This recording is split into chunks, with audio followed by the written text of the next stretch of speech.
I'm certainly a proponent of getting your genetics tested with a company that respects your privacy and uses polygenic risk scoring to give you a comprehensive snapshot of where you currently stand. But what do you do if you find something that you don't like in your genetic reports? Although as consumers, we've largely been sold the idea that your genetics are your destiny, that's not true. And we know that thanks to the emerging science of what's called epigenetics, or the expression of those genetics. And while some experts estimate that epigenetics account for about 80% of your health outcomes, there's something that very few people discuss, and that is you can actually bypass or sidestep your genes in a particular way. This is an idea I've been reflecting on for a while, and I recently read a book called The Immunity Code, where Greene describes the same thing. So far, the best genetic analysis tool that I've come across and I personally use with myself and clients is SelfDecode. From my testing, it's leagues ahead of the competition, and recently I heard Dr. Peter Attia mention it's also one of his two go-to genetic testing tools for similar reasons. But long before I discovered that tool, I'll put a link to SelfDecode in the description. You can go ahead and check that out for yourself, and if you're a health professional, use that with your clients also. But long before I even discovered SelfDecode or the whole realm of genetic testing, I had a completely separate thought. And apparently I'm not alone, because I recently read Greene's book called The Immunity Code, where he explained pretty much the same thing. And that is that the human genome, the one that we're all preoccupied and focused on, is actually only one of 3 genomes in the human body. Of course, it's the most well-researched and the most well-known, but there are actually 2 other important genomes for you to know. Why does this matter? Because if your human genome is saying one thing, say that you can't metabolize lactose, you're lactose intolerant, then you can lean on the other 2 genomes to do some of the heavy lifting and help you enjoy that snack or that lifestyle experience that you otherwise couldn't.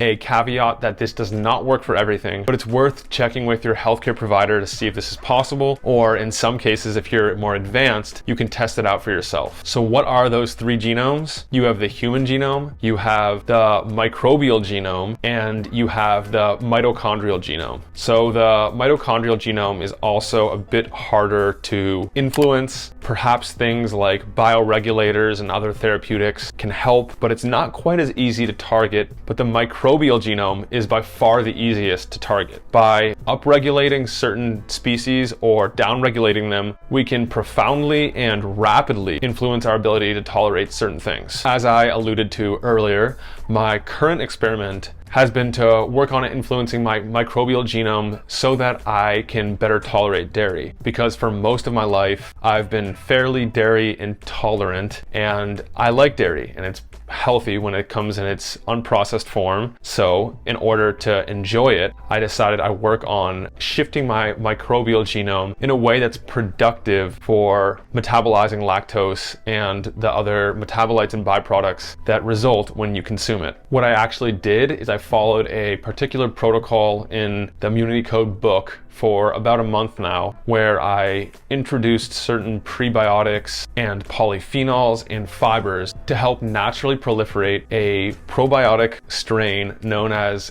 Akkermansia muciniphila, however you pronounce it. That and a bunch of other strains in the bifidobacteria family. I did that while gradually, just very gradually, increasing my daily consumption of dairy. Now it's been about 30 days and I can tolerate a glass of milk, some ice cream, even some cheese, much better than I could before. And that's just one small little demonstration of this principle. But the way you can implement this into your life and really extract the max possible benefit is to first understand your human genome. The mitochondrial genome is much harder to understand and to affect, so we will exclude that one. But look at the human genome, determine where there's something that you want to work on, then look to the microbial genome to actually make those changes. If you've made it this far, you are a badass. Comment 1% below so I know who you are. And until next time, be an outlier.